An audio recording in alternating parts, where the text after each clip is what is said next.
Joseph had every reason in the world, and yet we never read in the record of Joseph's life when he is elevated to prime minister that he ever has a meeting with Potiphar. He probably never saw Potiphar's wife. But I guarantee you they were thinking, uh-oh. And of course, you know, when he meets his brothers, how he forgives them. Somewhere in that prison cell over the next 2 years, forgotten, abandoned, he was able, by the grace of God, to get victory over the street.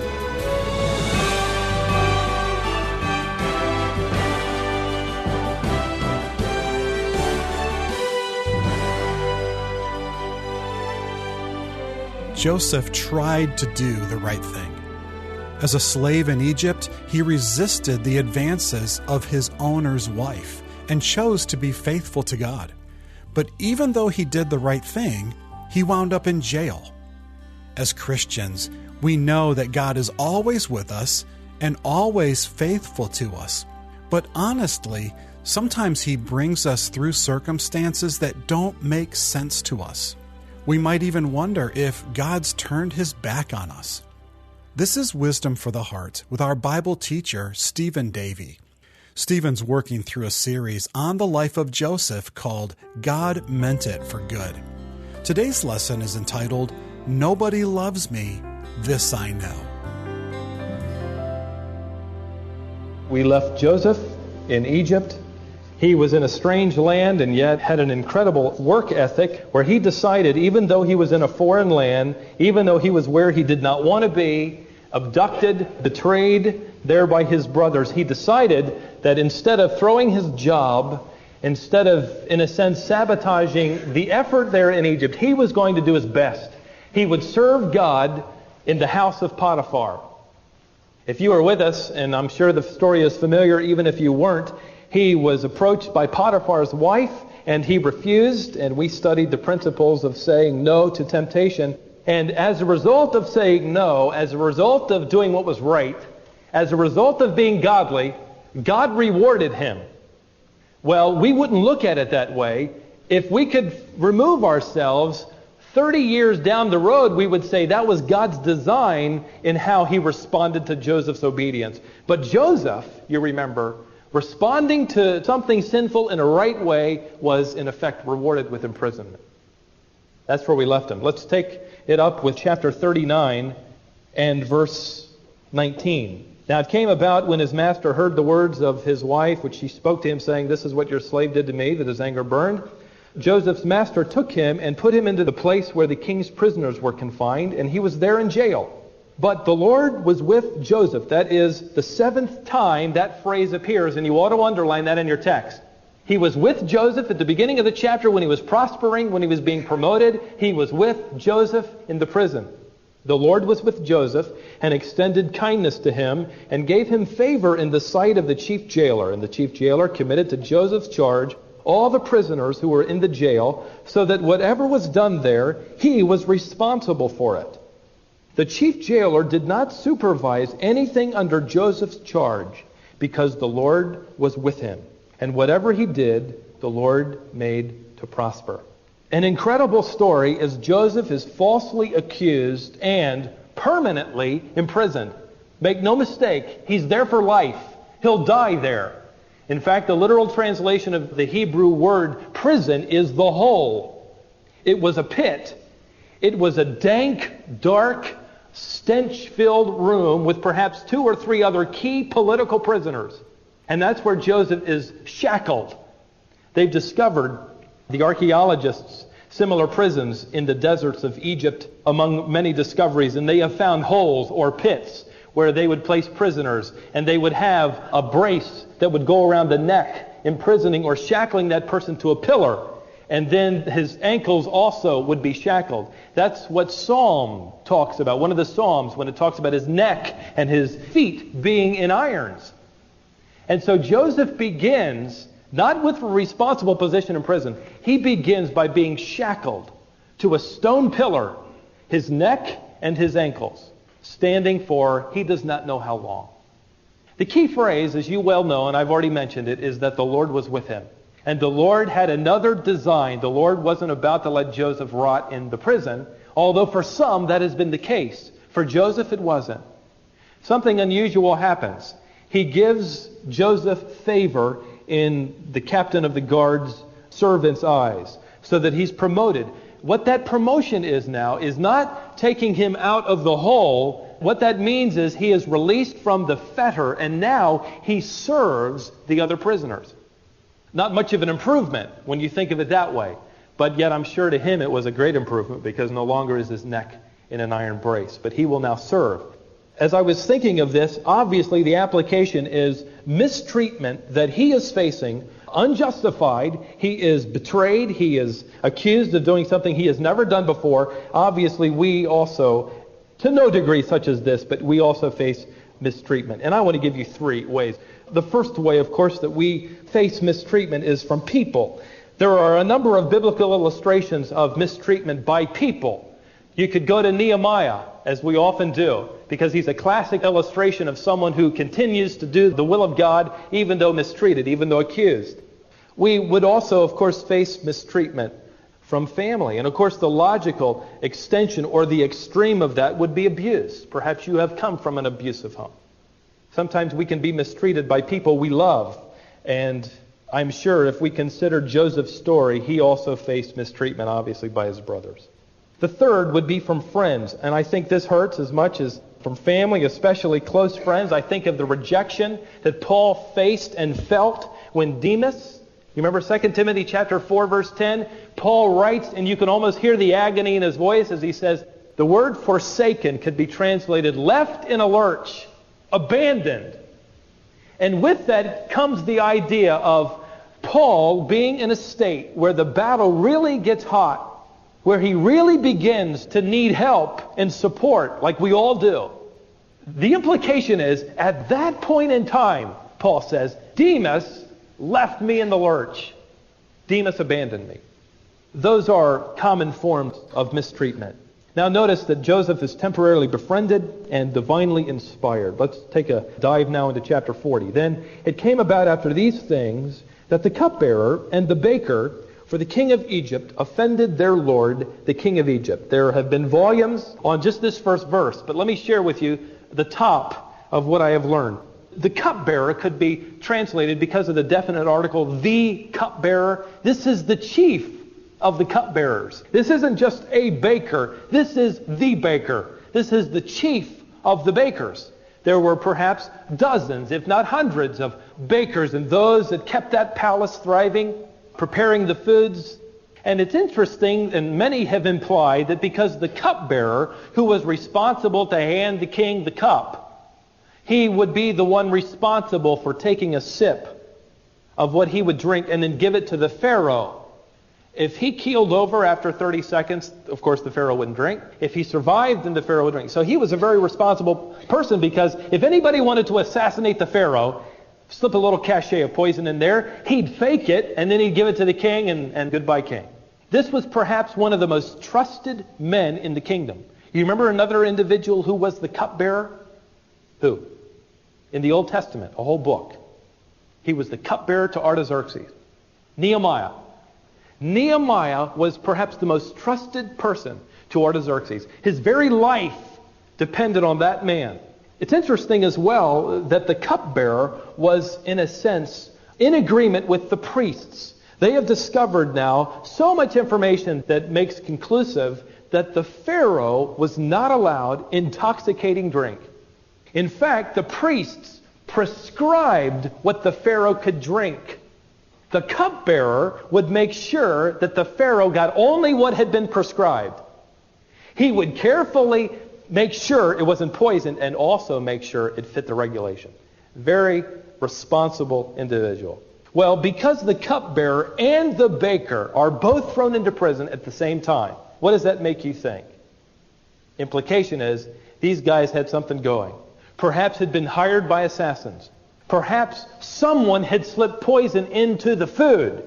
And the Pharaoh didn't know, was it the cupbearer or was it the baker? Who's responsible? And so he throws both of them into prison until evidence has been weighed.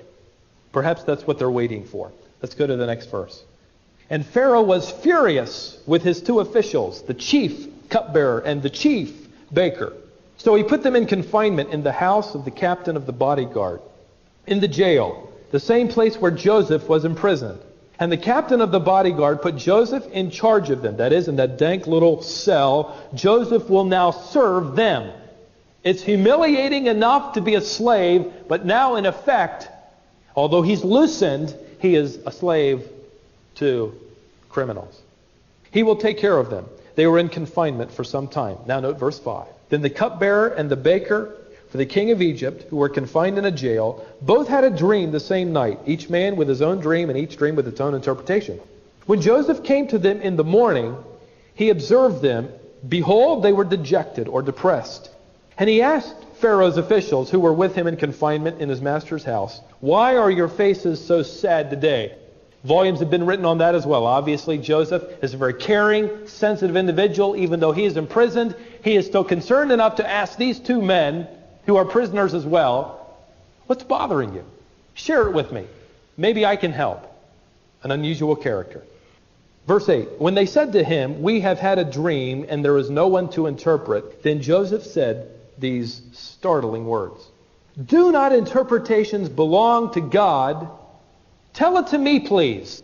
This reveals, ladies and gentlemen, two very important things about Joseph in prison. First of all, it reveals that Joseph still believed in his dreams. You remember the dreams that he had? If he didn't believe in his dreams, he would have told these guys, "Listen, the last thing you want to do is dream. I had 2 dreams one time, and let me tell you what happened to me. Are the sheaves bowing down to me?"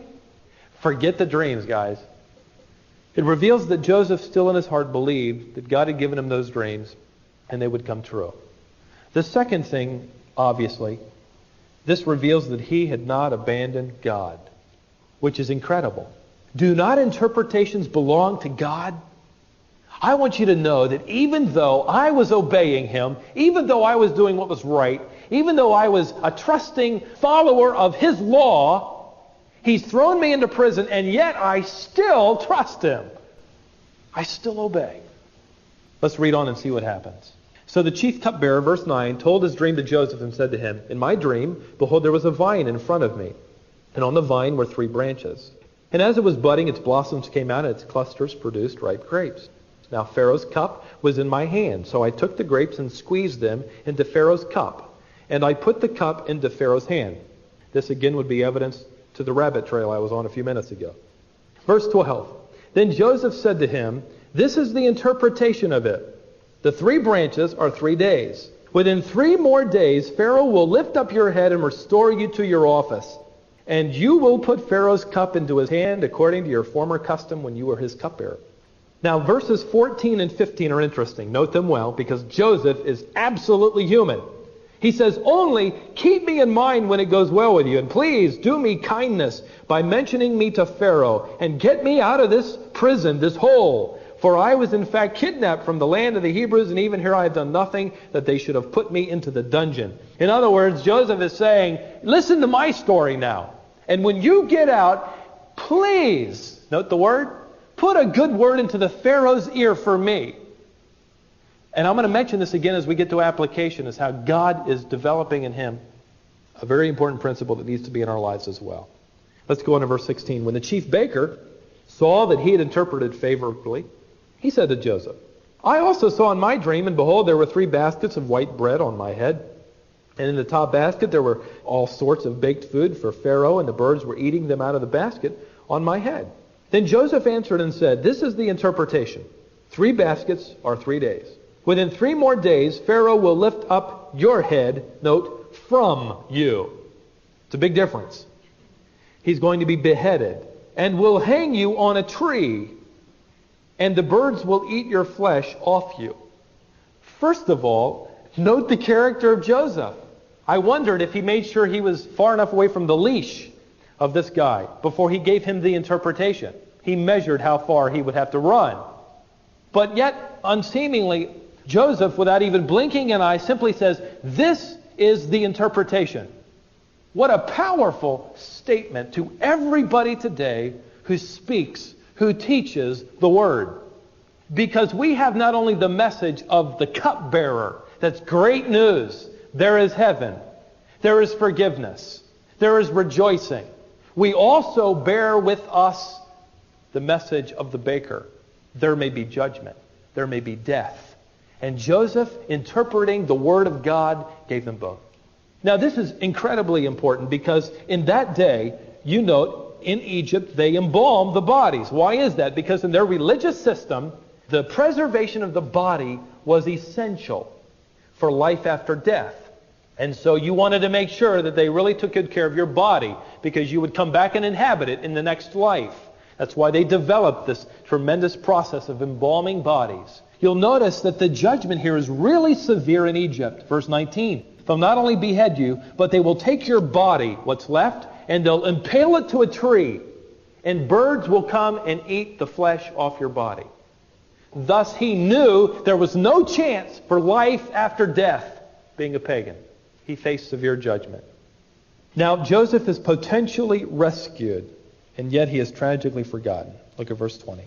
Thus it came about on the third day, which was Pharaoh's birthday, that he made a feast for all his servants. This is interesting. Pharaoh designed his own birthday party. And he lifted up the head of the chief cupbearer and the head of the chief baker among his servants. In other words, he pulls them out into that banqueting room. He's going to have fun. This is sport. This is my little birthday party to myself. And he restored the chief cupbearer to his office. And he probably said, I'm a wonderful Pharaoh, aren't I? Perhaps, however, he discovered the evidence he was looking for, that the cupbearer was innocent and the baker was guilty. And he restored the chief cupbearer, and he put the cup into Pharaoh's hand, verse 22. But he hanged the chief baker, just as Joseph had interpreted to them. He beheaded him, obviously, and had hanged his body on a tree. Now, verse 23, of course, is very important. Yet, the chief cupbearer did not remember Joseph, but forgot him. You want to underline those three words. But forgot him. And sometime, at another time, ponder the implication of how that must have affected Joseph. F.B. Meyer, the colorful expositor that I read from last week, uses his imagination, and he writes of how the next day when the prison door opens, Joseph jumps with a start, and he looks toward the door, perhaps even running over to it. Here they are. I'm free. He probably told all of the other prisoners, they're coming to get me, I guarantee you. Then after a few days, the door opens, and he probably, with a start, with a hopeful look, looks over at the door. Another prisoner, a guard entering or exiting. Until finally, someone comes through the door, and Joseph doesn't even look. It must have been unbelievably difficult for Joseph to go through that experience of knowing that the cupbearer had chosen to forget him. Let me give you some common responses to mistreatment. The way that I got them is I leaned back in my chair and I asked myself the question, how do you respond to mistreatment? There are three. Let me give them to you. Number one, self-pity. I can imagine that Joseph in that prison had every potential to throw the biggest pity party in history. Look at me. Woe is me. It all started with jealous brothers. And then I do my best, and Potiphar doesn't defend me. His wife accuses me. Now I'm in prison. I interpret for God the dream. And it doesn't get me anywhere. The next chapter reveals by its silence that Joseph never threw that party. But because he's human, I have every reason to believe he was sorely tempted to. The second is bitterness. Bitterness that initially is directed toward the person who has mistreated me, the person who has accused me, the person who has criticized me. Initially, bitterness. I don't want to see that person. I don't want to be near that person. I don't want to drive my car by that person's house. I don't want them to drive their car by my house. And it begins to grow. But ultimately, bitterness is directed not toward that person, but who? It is directed toward God. A person who is filled with bitterness ultimately has forfeited his fellowship with God, because he in effect says, God did not deal kindly with me in allowing this to happen to me. So bitterness is a very, very common threat when you're mistreated. Third, revenge. That's the one where you can really spend some time.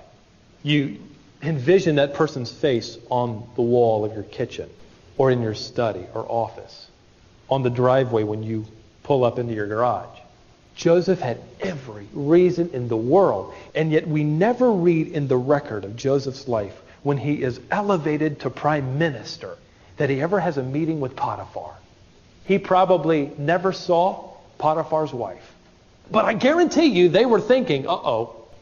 And of course, you know, as we'll study in detail later, when he meets his brothers, how he forgives them.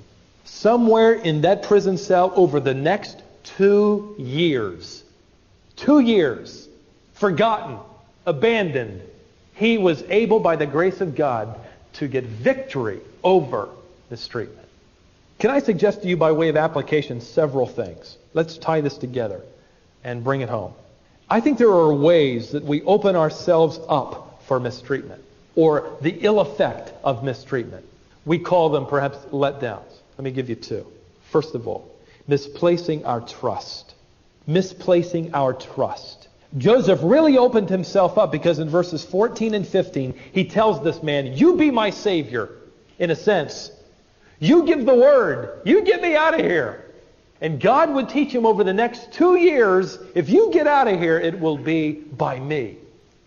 We open ourselves up for this kind of letdown when our happiness depends on someone else other than God. We put our trust in flesh. Whenever you put your ultimate trust in me, you will be let down. If I ever ultimately put my total trust in you, I will be let down. We all fail each other. And I think whenever we face the bitterness or the potential self-pity or revenge, we are in a sense telling ourselves this: I placed my trust in them rather than in God working through them. Secondly, making unrealistic expectations. There is no way in the world, you know me long enough, I know you long enough, you know anybody long enough, they will drop the ball. They will let you down. They will disappoint you. Let me lead you to the next and last part of application. What to do when left in the lurch. What to do when you face handling the response to mistreatment. 3 things. First of all, reevaluate. That is, what is my attitude? What are my motives? What are my priorities? Is this person revealing to me that my priorities are way out of line? That my motive for doing something is out of kilter? Secondly, refuse. Simply refuse to retaliate. And that's as much a commitment as anything else. You make up your mind, you will not allow your mind to retaliate, to imagine revenge. If you don't imagine it, you will never perform it. It begins in the heart. Thirdly, refocus. Let me give you 2 things to put under that. Number 1, refocus on God's desire. And this is an interesting thought because God's desire is for harmony and unity. That person who has aught against you is so caught up and has in fact transgressed the line and is involved in bitterness, perhaps revenge, self-pity. When they are in that position, it is our responsibility to go and help them out of that by saying, tell me what I did. It's interesting how Jesus Christ tells us to strive for harmony and unity and forgiveness, obviously in the family, but in the church. Secondly, refocus on God's design. 2 thoughts. Every disappointment is another illustration of the faithfulness of God. Every disappointment in life, when someone disappoints you, that is an illustration about how Jesus Christ never disappoints. Secondly, every disappointment is another step toward maturing in the image of Christ. Jesus Christ learned obedience through the things that he suffered. Could you imagine taking several hours and not even finishing the task of writing down every time Jesus Christ was mistreated, accused, abandoned, rejected? We fellowship with him in his glory, but also in his sufferings. Let me read you something that was written perhaps 100 years ago. It's anonymous, but it's a poem. Pain's furnace. God's breath upon the flame doth blow, and all my heart in anguish shivers and trembles at the fiery glow. And yet I whisper, as God will, and in his hottest fire hold still. He comes and lays my heart all heated on the hard anvil, minded so into his own fair shape to beat it. with his great hammer, blow by blow. And yet I whisper, as God will, and at his heaviest blows, hold still. He takes my softened heart and beats it. The sparks fly off at every blow. He turns it over and heats it and lets it cool and makes it glow. And yet I whisper, as God will, and in his mighty hand, hold still. Why should I murmur? For the sorrow thus only long-lived would be. Its end may come, and will, tomorrow, when God has done his work in me. So I say, trusting, as God will, and trusting to the end, hold still. Men and women, there is something far greater than vindication before men, recognition before men, acceptance before men. There's something far greater than all of that. It is the consciousness, like Joseph, that God is with me, and God is going in a particular direction, and I am going with God.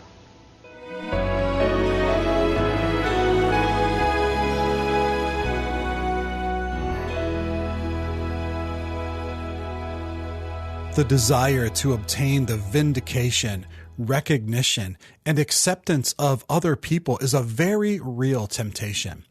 That's why Joseph's example is so compelling today. Pursuing the path that brings honor to God is not usually the easy path, but it's always the right path. And no matter what our circumstances might indicate, God is always with us and always faithful to us. You're listening to Wisdom for the Heart with Stephen Davey. Today's lesson from the series called God Meant It for Good is entitled, Nobody Loves Me, This I Know. In addition to equipping you with these daily Bible lessons, we produce a monthly magazine. Each issue is focused on a topic to help you think biblically about various issues Christians face. Stephen's son, Seth, writes a daily devotional guide. Each of those daily meditations is theologically rich and will draw you closer to God as you meet him in his word. The magazine is called Heart to Heart. We developed it as a gift that we send to a group we call our Wisdom Partners. But we'd be happy to send you the next 3 issues if you'd like to see it for yourself. You can sign up for it on our website, on our smartphone app, or you can call us today. Our number is 866-48-BIBLE. That's 866-482-4253. We'd love to talk with you and introduce you to this resource, Heart to Heart Magazine. Call today. We're glad you spent this time with us. Thank you. And I invite you back next time for more wisdom for the heart.